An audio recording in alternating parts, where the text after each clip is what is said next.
Bonjour à toutes et à tous. Bien, je pense qu'on va pouvoir commencer dans le cadre de ce webinaire matinal dès 11 heures.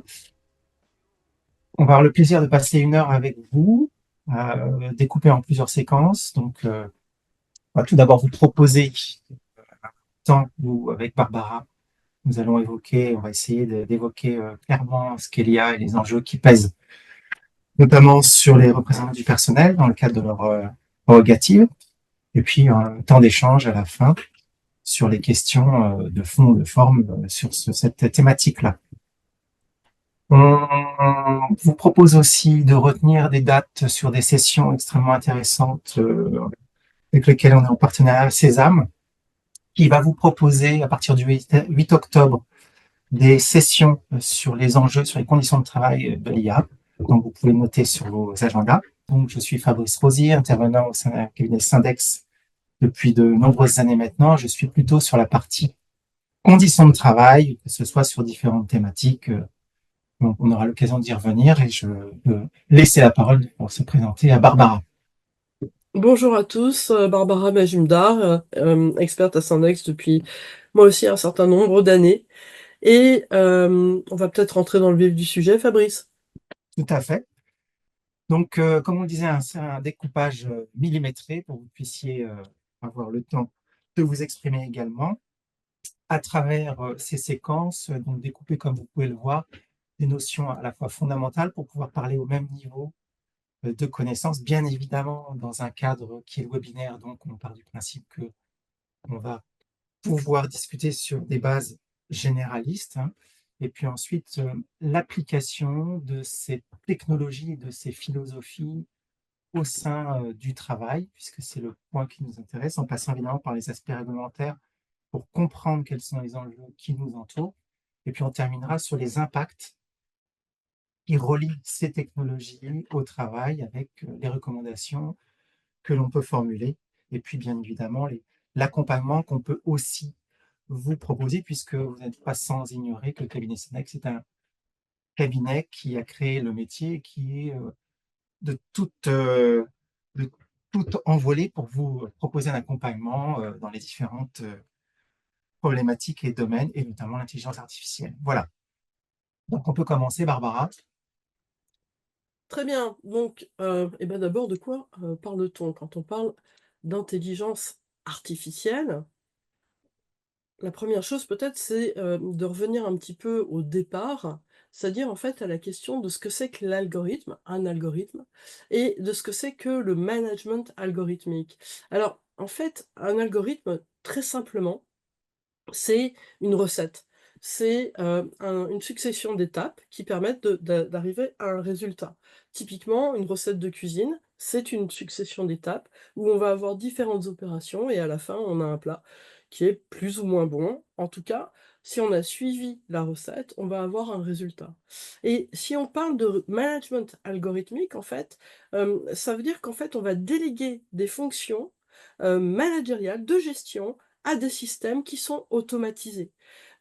Typiquement, un processus de notation, de sélection, ces choses-là, ce sont du management algorithmique. Pourquoi on vous parle de ça? Bah parce qu'en fait, l'intelligence artificielle, elle va s'appuyer d'abord sur l'existence de ces algorithmes et sur quelque chose qui, insidieusement, est dans notre vie à tous au niveau professionnel. C'est-à-dire que le management algorithmique, ça date d'il y a quasiment 30 ans maintenant. Ce qui se passe maintenant, c'est qu'on a, des puissances de calcul, de stockage de données tellement extraordinaires que, ces possibilités-là vont être, ouvertes de manière exponentielle. Et du coup, si on veut arriver des algorithmes à l'intelligence artificielle, eh bien, disons qu'un algorithme classique, c'est la recette de cuisine qui est suivie à la lettre. Je prends cette image-là parce que je pense qu'elle parle à beaucoup de monde, mais typiquement, quand on suit une recette de cuisine, souvent, on apprend à mesure qu'on la suit, c'est-à-dire qu'on va goûter le plat qu'on est en train de préparer et rectifier l'assaisonnement, et cetera. C'est-à-dire que ce qu'on va faire, c'est qu'on va apprendre, on va modifier finalement la façon dont on s'y prend petit à petit. C'est ça un algorithme apprenant et voilà, c'est ça l'intelligence artificielle. L'instruction Et, n'est plus suivie à la lettre, mais elle va évoluer à mesure que on va, tester, ce qui, ressort finalement du process qu'on a adopté. et Barbara, Oui. un algorithme, ça apprend tout seul en fait? Ah! Alors, en fait, ils vont apprendre tout seuls, effectivement, parce que, hem, d'abord, il y a eu un certain nombre d'avancées en termes mathématiques, statistiques, de probabilité, et cetera, et aussi parce qu'on a cette puissance de calcul qui permet de faire des itérations, c'est-à-dire des allers-retours, dont mon image de recette de cuisine, où on goûte et puis, du coup, on va rectifier. Et en fait, donc tous les métiers qui sont adossés à un flux massif d'informations vont être un terrain propice au déploiement de l'intelligence artificielle. Et ma foi, le nombre de métiers qui sont concernés est absolument gigantesque. Alors une fois qu'on s'est dit ça, bon, vous voyez, on vous fait une présentation qui est, on va dire béotienne, mais l'objectif, c'est véritablement d'avoir une vision qui soit, la plus intelligible possible de choses qui, sur le plan mathématique, peuvent être assez compliquées. Si on regarde en fait les différents types d'intelligence artificielle, donc dans le bon vieux temps, que peu d'entre vous ont sans doute connu, mais qui date des années 70-80, on avait ce qu'on appelait des systèmes experts. En fait, c'était des combinaisons, des empilements d'algorithmes qui devenaient assez compliqués, mais finalement qui n'apprenaient pas. On en associait de plus en plus pour essayer d'avoir des résultats de plus en plus pointus. Pour autant, on était encore dans quelque chose qui relève de l'informatique classique. À partir du moment où on va avoir cette possibilité d'itération, cette possibilité finalement d'apprendre du résultat précédent et de ce que le prochain résultat peut générer, on va arriver à ce qu'on appelle du machine learning, qui est complètement adossé en fait à des calculs probabilistes. Et parmi les applications qu'on peut citer, on va dire qui ont touché le grand public, sur le machine learning, on a typiquement, les machines qui ont commencé à jouer, à des jeux de société contre des humains. Vous avez sans doute le souvenir de, la première fois, qu'une machine a battu un grand maître au jeu d'échecs et beaucoup plus récemment parce que finalement, même si les règles sont très simples, le jeu offre un nombre de possibilités, immense. Une machine a battu, un grand maître au jeu de Go. Donc là, on est sur de l'intelligence artificielle, qui, fait des itérations et qui apprend, mais on est sur des données qui sont chiffrées. À partir du moment où on va aller sur des données qui sont peu structurées, c'est-à-dire qui, doivent être codées, des images, du son.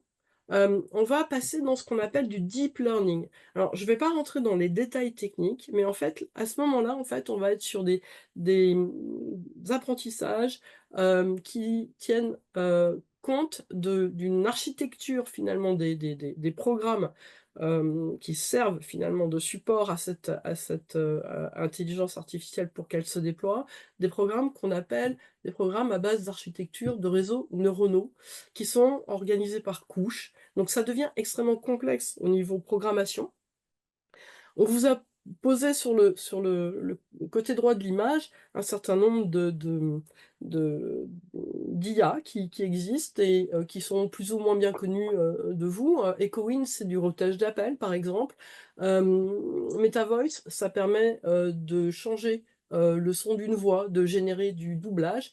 Et typiquement, celui que vous connaissez sans doute le plus, c'est Shazam, qui, si vous avez le bonheur de chanter un peu juste à partir de quelques notes fredonnées, va retrouver finalement, la chanson d'origine. Donc en fait, qui va être capable, à partir d'un tout petit échantillon de voix, de son, de retrouver ce que ça peut être, même si c'est un peu approximatif dans la façon dont c'est exprimé. Et enfin On arrive à cette IA générative qui a été, le buzz, le hype, de ces dernières années. Tout ça, ça démarre avec, l'ouverture de ChatGPT, au grand public, en novembre 2022. Et là, en fait, l'intelligence artificielle va être capable de générer pour nous, du texte, c'est ChatGPT typiquement, des images, c'est Dolly, c'est Midjourney, même des vidéos, ça va être Lumen5, ça va être Synthesia. Là, en fait, simplement, ce sont des exemples, hein, d'IA qui sont, accessibles aujourd'hui. Barbara, Oui. je me posais la question en t'écoutant, pourquoi il y a un tel essor aujourd'hui? Ah, alors ça, c'est une bonne question. En fait, on arrive à la conjonction de d'aspiration qui existe depuis longtemps, puisque c'est ce qu'on j'ai commencé par expliquer, hein. Les algorithmes, c'est quelque chose qui est vraisemblablement vieux comme le monde. L'essor de l'informatique, c'est les années, 70, et puis, en fait, on arrive à des avancées technologiques, de capacité de calcul, de capacité de stockage de données, qui ouvrent des champs de possibilités, finalement, qui sont, jusqu'à présent, qui étaient tout à fait insoupçonnés.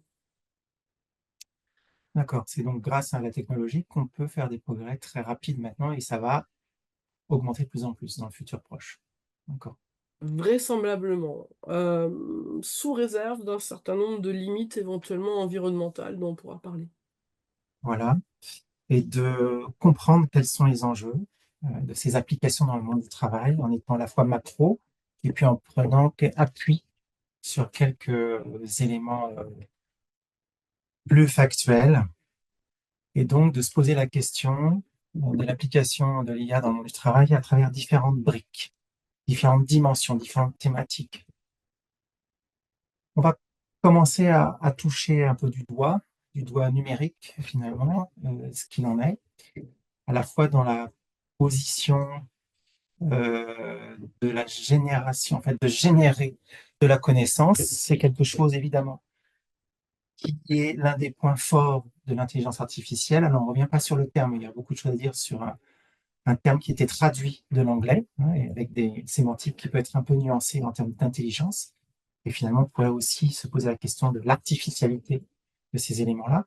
Mais il y a une première dimension qui est de générer de la connaissance, qu'on peut bien comprendre dans les différents phénomènes qui existent ou pas. Et on ne se positionne pas à cet index en termes de bien ou mal, hein.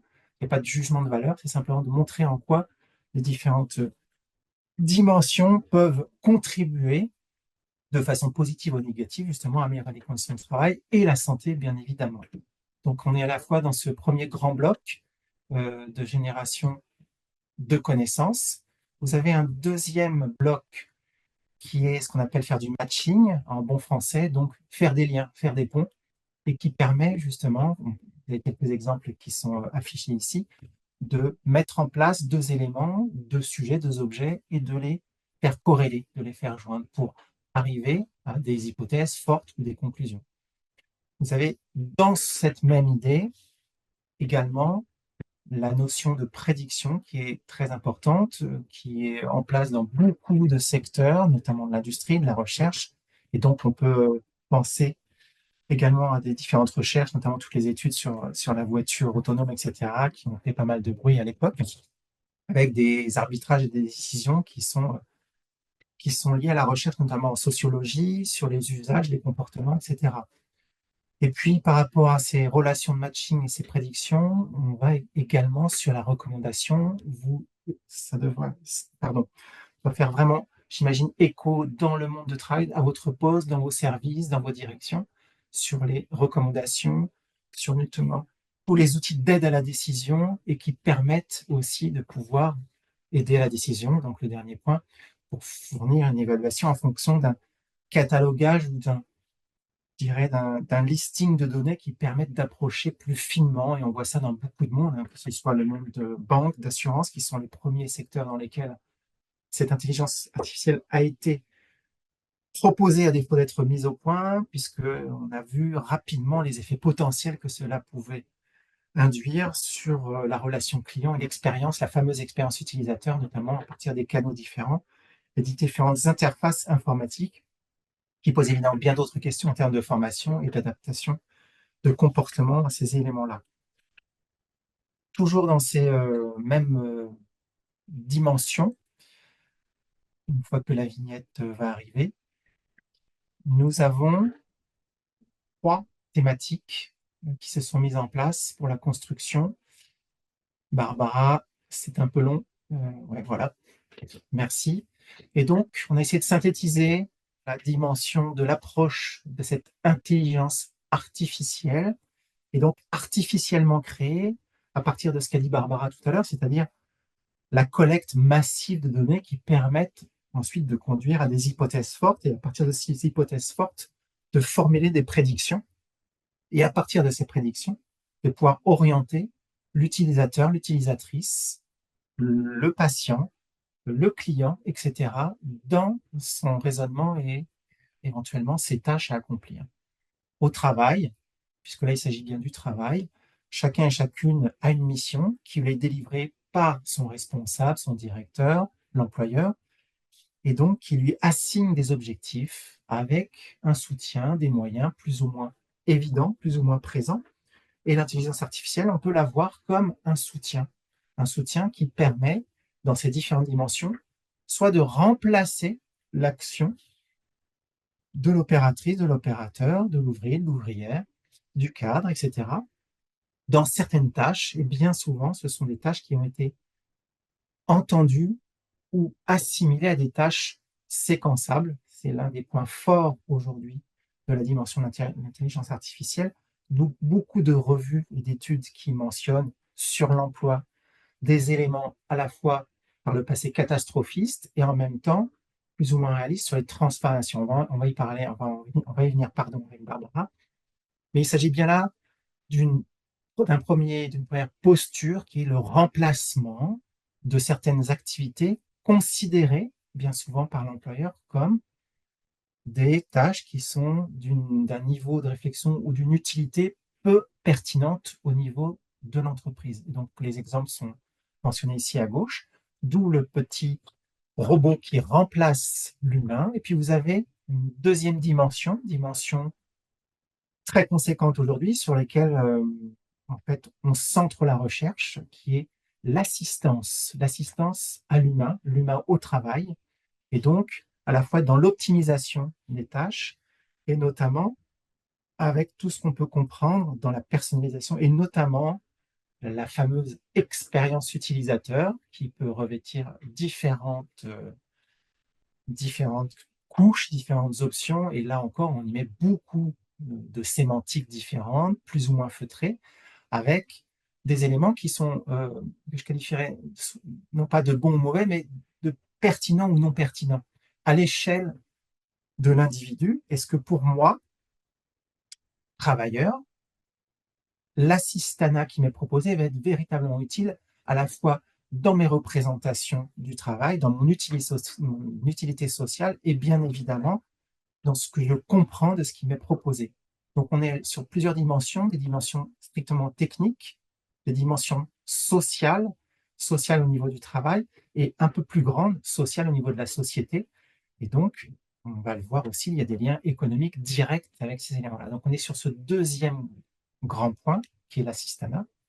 Et puis on est sur une troisième dimension qui est effectivement un super-humain en quelque sorte. Ce serait un peu un film d'anticipation, science-fiction, il y en a beaucoup qui ont traité ce sujet, donc c'est le sujet augmenté, le travailleur, la travailleuse augmentée, c'est-à-dire que on a à la fois le petit robot, vous pouvez voir en haut à droite, multiplié, donc additionné à l'humain, et donc on va finalement aboutir à un super travailleur, une super travailleuse. Alors attention à ces termes, évidemment, on caricature un petit peu, mais c'est pour comprendre et vous faire comprendre que c'est un complément finalement de compétences et qui peut s'avérer extrêmement enrichissant dans bien des domaines. C'est pour ça qu'on reste très ouvert à la discussion aujourd'hui, puisqu'il y a beaucoup de dimensions et de thématiques qui peuvent être justement accrues, et notamment on pense à la créativité qui peut permettre si j'osais la comparaison avec les années 70, mais avec des produits qui permettaient d'avoir une dimension créative différente. Ici, on pourrait faire cette métaphore avec l'intelligence artificielle, et notamment également avec les aspects curatifs sur les maladies, sur le handicap, et puis sur l'aide à la personne également. Donc beaucoup d'éléments, mais vous voyez bien qu'il y a différents versants entre des aspects sûrement bénéfiques et profitables à l'humanité, puisqu'il s'agit aussi d'une discussion philosophique sur ce qu'on veut demain comme société, et sur des éléments plus dommageables à la fois pour l'emploi, puis si on prend une dimension sociologique plus macro, notamment sur l'aspect de la société tout entière. Il a été noté parmi les questions qu'on regarde donc en parallèle là, une question autour de l'accès aux données personnelles, puisque dans ce que Fabrice présentait comme possibilité d'application de l'IA, il y a un certain nombre de choses sur la prédiction des comportements. Euh, du coup, ça vaut la peine de regarder en quelques mots, hein, rapidement, parce que le droit, c'est quand même une matière très, très aride, euh, où on en est sur le plan réglementaire. Il faut voir que, un cadre légal a été construit à l'échelle européenne et il a été construit à une vitesse assez remarquable, sachant que, au niveau européen, au niveau de l'Union européenne, les choses mettent souvent beaucoup, beaucoup de temps à passer finalement de l'intention à une véritable réglementation. Là, en fait, le lancement, ça a été avril 2021 et en juillet dernier, on est arrivé à un texte qui va pouvoir être mis en œuvre dans l'ensemble des États membres. Alors, l'application en tant que telle des dispositions de ce texte va s'étager entre février de l'année prochaine, où en fait, tout ce qui est considéré dans le règlement UE comme étant interdit le sera définitivement dans les États membres de l'UE. Et puis ça va s'étager jusqu'en août 2027 sur les obligations que doivent respecter les systèmes qui auront été considérés comme des systèmes à haut risque. Parce que le règlement européen est basé sur ça, sur ça c'est trop risqué, donc c'est interdit. Ça c'est à haut risque, ça doit être sous surveillance, et ça c'est possible. Ce serait beaucoup trop long et trop compliqué finalement de vous présenter l'ensemble des systèmes selon qui sont interdits à haut risque ou autorisés. Sachez simplement qu'en fait, ce qui a guidé les décisions au niveau européen, ça a été justement l'accès aux données personnelles. Mais en fait, ce qu'il faut voir, c'est que il y avait quelque chose qui touchait finalement au domaine du travail au début, dans la première version du texte, et que cette partie-là était finalement, voilà, à la suite des différentes discussions, des échanges entre le Parlement, la Commission, le Conseil, finalement ça a été abandonné. Pour autant, il reste une protection des droits des citoyens, mais la transposition dans le monde du travail, donc sur les droits des salariés n'est plus guère présente. Et du coup, ben, forcément, la nécessité d'une vigilance des élus, des représentants des personnels dans les différentes entreprises, c'est quelque chose de tout à fait nécessaire parce que, encore une fois, le texte est remarquable au sens où nous sommes le premier endroit au monde où il existe une législation au sujet de l'IA, mais ça reste encore un peu à la marge, finalement, du monde du travail. Et Barbara, du coup, je me posais la question suivante. C'est un règlement, mais un règlement qui, finalement, de quoi exactement? Alors, c'est un règlement qui, en fait, va imposer... Alors, typiquement, dans les systèmes à haut risque, il y a ce qui touche à la formation professionnelle. Le fait de pouvoir décider de qui peut aller ou non en formation professionnelle, les systèmes de sélection de CV pour le recrutement, etc., sont considérés comme des systèmes d'IA à haut risque. Donc, ça ne veut pas dire qu'ils vont être interdits, ça veut dire qu'ils vont devoir euh, suivre un certain nombre de réglementations qui vont normalement les amener à ne pas comporter de biais. Alors, de quoi on parle quand on parle de biais? Bah, typiquement, de biais de recrutement où certains profils seraient avantagés par rapport à d'autres parce que, on va dire statistiquement, un genre ou un diplôme, finalement, serait surreprésenté dans une entreprise. On peut continuer donc sur la partie qui suit, quels impacts sur le travail. Donc, vous avez noté le S, effectivement, ça pourrait être l'impact en général. On a choisi les impacts en particulier, c'est d'où cette petite rosace, pas petite, pas vraiment petite. On a essayé évidemment de vous faire sentir et de vous faire toucher ce que peut générer l'IA aujourd'hui et dans un court terme et à long terme. Et donc, c'est vrai que pour nous, l'approche est plutôt transthématique avec des éléments entre ce que vous connaissez au sein de vos prérogatives qui sont nombreuses aujourd'hui. Et on comprend qu'il y a des liens sur beaucoup d'éléments. On va y revenir, notamment sur les compétences, mais des choses moins évidentes sur la rémunération, sur la qualité de vie et les conditions de travail. On peut, oui, comprendre des champs particuliers. On pourrait en reprendre un exemple assez fréquemment et nombreux, mais si on s'attarde notamment au handicap, on peut penser aux nombreuses aides techniques intelligentes, notamment si vous faites le lien avec ce que je disais tout à l'heure pour augmenter l'humain. Les JO viennent de se terminer. Vous avez vu qu'il y a donc des prothèses, notamment, il y a des éléments qui sont en construction et qui peuvent justement permettre une intégration qui serait potentiellement plus intéressante, plus pertinente, plus inclusive. Alors, on pourrait aller jusqu'au genre, vous voyez bien. Pour l'instant, c'est notre combat également, mais ça reste malheureusement ponctué par des biais, puisque ces intelligences sont construites majoritairement par des hommes, avec des représentations sociologiques qui sont ancrées dans la société. Vous avez également, pour les points un peu moins positifs, des éléments. On vient de le vivre aujourd'hui au JO avec une reconnaissance faciale généralisée qui peut conduire à des dysfonctionnements, en tout cas des dévoiements de cette technologie. Donc voilà pour ces éléments particuliers. Je reviens en arrière parce que j'ai dû sauter. Je te laisse peut-être alors sur, voilà, un point qui est en lien avec ce qu'on vient de dire, qui nous paraît extrêmement structurant pour le futur proche et qu'il est aussi sans donner son nom, c'est-à-dire cette fameuse cette approche de management algorithmique que vous avez peut-être entendu ici ou là et qui nous permet d'aller sur des briques structurantes de la bonne santé de tout individu au travail et effectivement qui permet de comprendre que ce management, comme on l'a dit, est aidé, est fortement aidé, parfois un peu trop aidé, et en l'occurrence peut aboutir à des éléments déstructurants ou d'incompréhension de la part des individus qui doivent composer avec.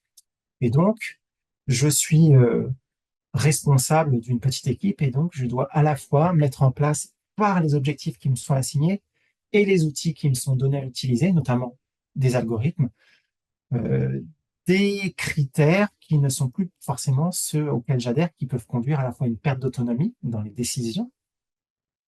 Et effectivement, comme on l'indique ici, une subordination qui est déshumanisante. Beaucoup de missions qu'on a pu faire montrent que ces scripts, que ces conditionnements peuvent enlever du sens à la relation humaine et attaquent directement les représentations du sens et de l'utilité sociale au sein de l'entreprise et donc conduisent parfois à des pertes de sens et notamment aussi à des isolements, ce qui peut conduire à poser la question fondamentale avec évidemment une forme de boutade, mais l'intelligence artificielle saura-t-elle remplacer la machine à café? C'est finalement la question triviale qui nous apparaît comme essentielle puisqu'on sait bien que la machine à café est encore aujourd'hui le point essentiel d'échange informel qui permet des régulations et de fluidifier l'organisation.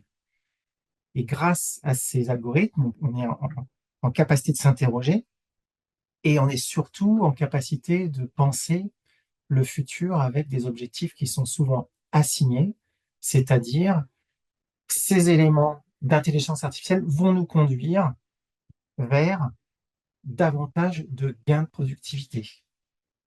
Et là, je pense que ma souris est un peu trop lente. On doit arriver à la vignette suivante qui va nous permettre de comprendre quels sont finalement les outils dont on dispose. Et ce qui est intéressant, c'est de comprendre que nous avons à la fois ce magnifique outil qu'est le téléphone portable, le smartphone, qui a révolutionné nos usages, à la fois dans la vie privée et dans la vie publique, et qui, par un effet finalement de transposition, nous a donné un certain nombre un certain, une capacité de sentiment de liberté, avec aussi un temps réel qui peut aussi desservir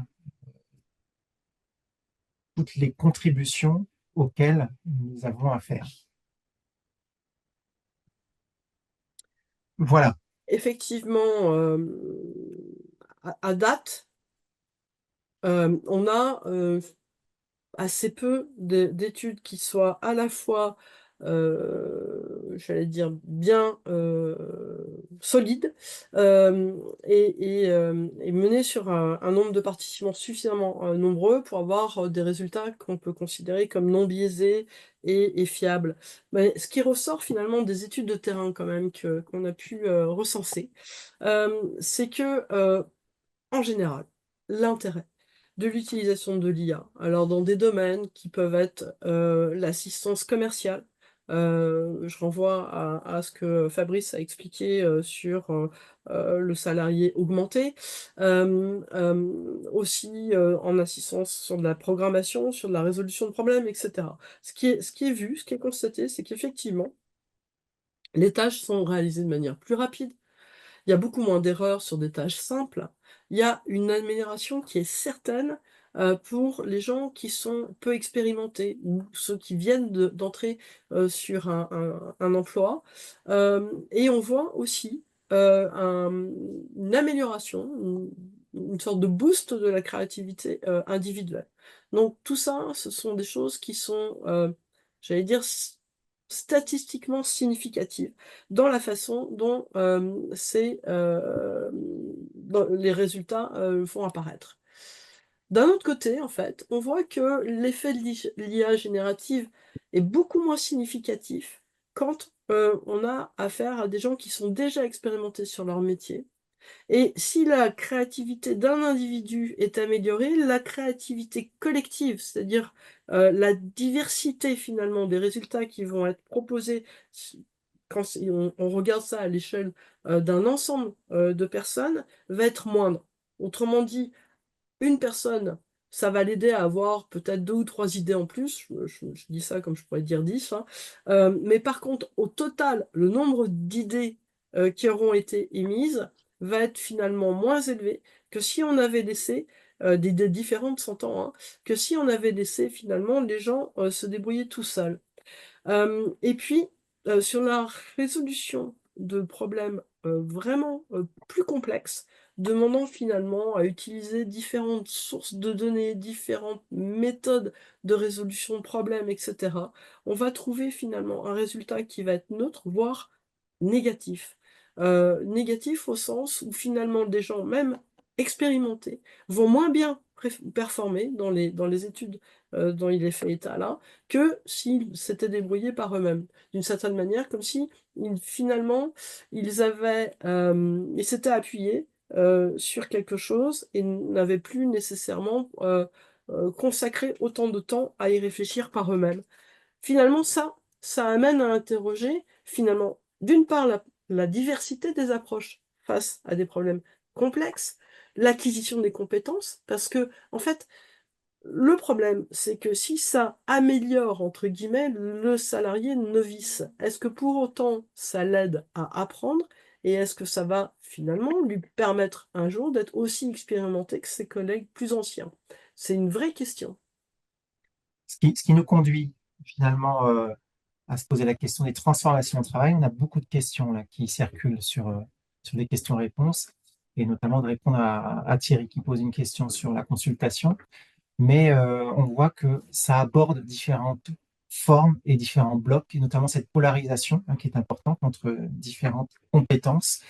Et puis, généraliste, spécialisation, déqualification, montée en compétences. On a des questions sur l'accompagnement, notamment, hein, de Boutaïev qui pose cette question. Donc, comment va-t-on s'en saisir? Comment vous pouvez vous en saisir? Donc, on le rappelle, hein, on est toujours à vos côtés. Et ça permet aussi de vous permettre d'avoir un socle de compétences, de connaissances et de pouvoir avoir une mise à jour à la fois du juridique et des incidences que peuvent avoir ces intégrations d'outils. Donc, ça nous permet, ces éléments-là, de pouvoir aller directement sur quelque chose qui, on va vous donner la parole. Si, voilà, mince, je vais dans le mauvais sens. Sur finalement la consultation.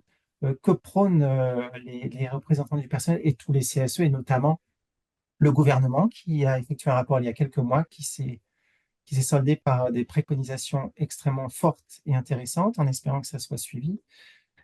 La vignette arrive et qui insiste fortement sur le dialogue social, une forme de dialogue social numérique. Et donc, c'est important. Mais auparavant, il est toujours important de bien faire la bascule et d'avoir de la distanciation sur à la fois le fait que des éléments sont positifs et que c'est un choix de société, et ça doit arriver, l'animation. D'un autre côté, avec des éléments qui sont beaucoup moins positifs, en tout cas qui sont déstructurants, et comme on l'a déjà dit tout à l'heure. Euh, Barbara, je ne sais pas si tu y arrives, mais peut-être que moi, ça a l'air d'être bloqué, si tu peux avancer. Et nous avons également, voilà, donc c'est un peu rapide, mais le temps passe, et si on veut vous laisser un petit temps de discussion, on va accélérer, mais vous voyez bien qu'il y a des éléments qui sont à la fois positifs et d'autres plus négatifs. On les a déjà évoqués, notamment des effets de complexification, de densification, qui sont attribués au fait qu'on a davantage de choses à faire, ou alors on a toujours la même chose à faire, mais de façon plus profonde et qui génère plus de temps. Donc c'est pour ça qu'on est à la fois sur une balance qui doit être un choix de société. Et pour ce faire, je crois que j'ai pas la main, euh, donc si tu peux avancer. Le dialogue social, ce qu'exprime le gouvernement, évidemment, c'est que ça doit être co-construit. Et donc, les usages et les régulations qui découlent des systèmes d'intelligence artificielle doivent véritablement être le fruit d'une réflexion partagée. Et donc, en gros, vous voyez, on l'a mis comme un leitmotiv, mais c'est formation, formation, il n'y a que ça sur lequel on puisse aujourd'hui se reposer, puisque sans connaissance fine, la discussion va être plus difficile. Et on en termine avec les deux dernières vignettes, avant de vous laisser la parole, sur des éléments évidemment de consultation. On vous rappelle que c'est une nouvelle technologie, donc vous avez l'ensemble des outils sur le code du travail qui existent, notamment sur les projets importants. Et donc, c'est évidemment un objet à part entière d'information, de consultation sur le projet du CSE. Et puis, évidemment, aussi à le mettre en place dans un accord sur des consultations récurrentes. C'est un peu l'objet et c'est un peu le sens de l'histoire que formule l'État sur ces éléments-là. Donc, c'est pour ça que c'est important à la fois de traiter des investissements, on parlait de rémunération, on parlait d'investissement au sein de l'entreprise, que les conséquences sur l'emploi, les efforts de formation, et notamment, un pan qui est souvent mis de côté, c'est les effets sur l'environnement, l'écologie, et à long terme, bien souvent, puisque les effets positifs peuvent se voir rapidement, mais pas forcément à long terme. Voilà pour cette séquence. Il nous reste une dizaine de minutes. On vous propose peut-être de reprendre, Il y je a un pense. certain nombre, effectivement, de questions qui ont été posées au fil de l'eau et sur lesquelles, on souhaitait finalement, vous répondre plus en direct parce que ce sont des questions qui vraisemblablement ont traversé l'esprit de beaucoup d'entre vous. Donc la question, sur les impacts de l'IA sur les postes de travail dans les industries futures, s'il n'y a pas d'accompagnement aux différentes transformations. Fabrice, en 30 secondes chrono. Alors, effectivement, s'il n'y a pas d'accompagnement aux différentes transformations, qu'est-ce qu'on peut faire? Alors, il ne s'agit pas d'ailleurs que les industries du futur. Je dirais l'ensemble des CSE est concerné. Que faire? C'est d'abord poser la question, comme vous savez le faire. Qu'en est-il aujourd'hui dans l'entreprise? Qu'est-ce que vous avez prévu? Quel déploiement vous comptez faire? Quels sont les services touchés? Toujours la question du périmètre et puis bien évidemment d'appeler Syndex pour pouvoir investiguer davantage ce questionnement et surtout ne pas laisser embarquer l'intelligence artificielle uniquement par un seul prisme, le prisme de la vision de la direction finalement. C'est un copartage et vous devez questionner aussi sur le terrain quels sont les effets qui vont découler de ces orientations vers des impacts pragmatiques. Ça, c'est très important. Donc en 30 secondes. Il y a aussi Renaud qui nous dit que bientôt, finalement, selon des observatoires d'ARES, Bureau des possibles, l'IA, finalement, on l'aura tous dans notre poche, ce qui nous permettra d'avoir une assistance juridique. Et pour l'employeur, en fait, l'IA servira de DRH, finalement. Alors, est-ce que, c'est la question qu'il pose, on peut envisager que les représentations syndicales, comme les métiers RH, soient remplacées définitivement par ces technologies? Alors, question qui mériterait un autre séminaire, un autre webinaire. Donc, je vais pas botter en touche, mais je vais essayer d'apporter au moins des premières pistes.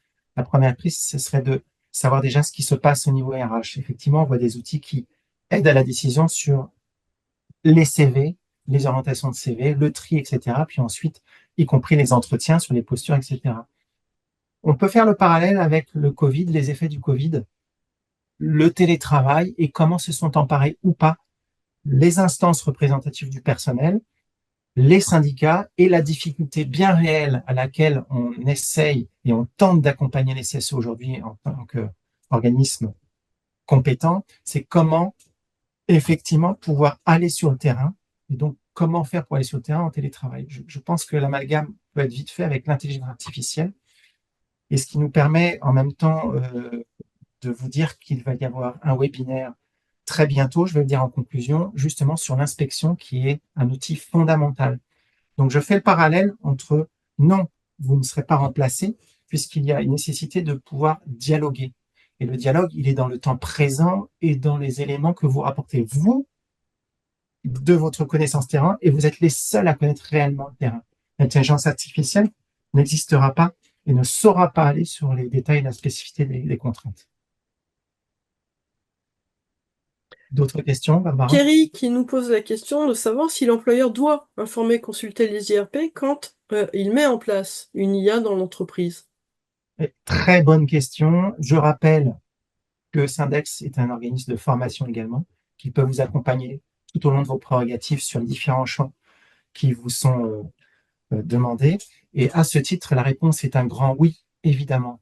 Et c'est pas simplement parce que l'employeur décide que c'est un sujet mineur que vous ne serez pas consulté.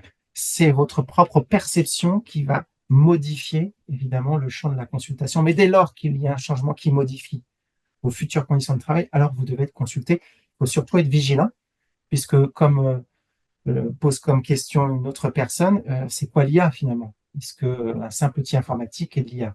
Donc, soyez vigilants, c'est très important et on reste à vos côtés.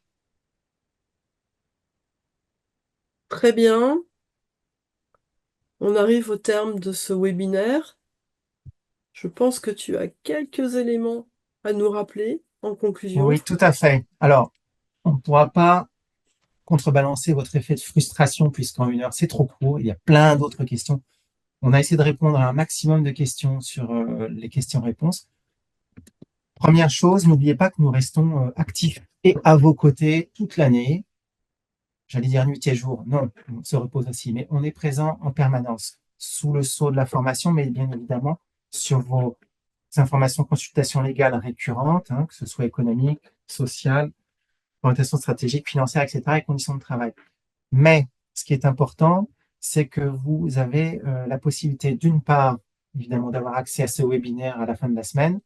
On peut remercier Mathieu pour son efficacité et donc qui va le mettre en ligne à disponibilité des inscrits. La deuxième chose, c'est que bien évidemment, on reste présent sur les réseaux sociaux. N'hésitez pas à le diffuser. Vous avez l'adresse mail contact@syndex.fr pour poser toutes les questions. On s'efforcera d'y répondre en espérant pouvoir vous satisfaire. Vous avez nos coordonnées à la fin de ce. D'ailleurs, on l'a pas mis, on peut mettre la dernière vignette si vous voulez nous appeler. On privilégie le cadre du mail. Vous avez également, on le rappelle, Sésame qui propose un superbe cycle sur l'intelligence artificielle et ses enjeux à partir du 8 octobre, décomposé sur plusieurs sites en France, pardon, et nous participerons pour animer des ateliers. Donc retenez bien avec des interlocuteurs extérieurs très compétents également sur l'intelligence artificielle. Donc, on vous recommande chaudement ces sessions-là. Nous avons, dans le cadre de la campagne Syndex, des webinaires réguliers, des compléments d'information. Et mardi 1er octobre, toujours sur les mêmes modalités de 11h à 12h, vous avez une thématique qui est la visite, enquête et l'inspection. Aller sur le terrain, un outil formidable, trop peu utilisé, donc on vous invite fortement, ça fait le lien avec l'intelligence artificielle et les différentes questions que vous avez formulées. Et puis, ce doc que nous vous avons présenté sera accessible et donc, vous aurez accès pour tous les inscrits à ce document. Voilà, je pense qu'on a fait à peu près le tour. On reste disponible. On espère que ça a satisfait déjà dans un premier temps à pouvoir acquérir des notions un peu plus solides. Et puis, si vous avez des compléments, on reste à votre disposition, toute l'équipe de 5NES et tout le cabinet Synex sur les différents sites et en Europe. Merci à vous. Merci. Bon appétit et à très bientôt. Au revoir.